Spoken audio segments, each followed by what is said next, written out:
package ya bidhaa zake nyingine pamoja, kuna bidhaa inaitwa Royal Jelly, unaweza kutumia hiyo Mart Marker Royal Jelly pamoja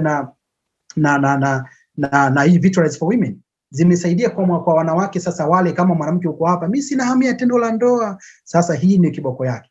Mwambie tu aliyekualika hapa, nahitaji kupata hizo package, akupatie hiyo Vitalize, akupatie Marker, akupatie Royal Jelly na bidhaa nyingine ambazo zitaenda kusupport hapo. Zitakusaidia wewe mwanamke kubalance homoni zako. Kama labda periodi zako zilikuwa haziko sawa, hizi ni lishe ambazo zinasaidia mfumo huu uweze kukaa sawa.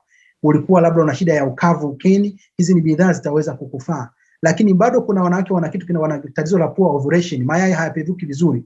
Nimeenda kupima hospitali, wameniambia sina shida yoyote lakini sishiki ujauzito.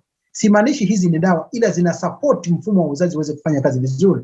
Binafsi na shuhuda za watu wengi. Kwa kweli namshukuru Mwenyezi Mungu, kupitia hizi bidhaa nimeweza kuwasaidia watu wengi wameweza kuconceive ambao tayari inawezekana walikuwa aidha wamepata ujauzito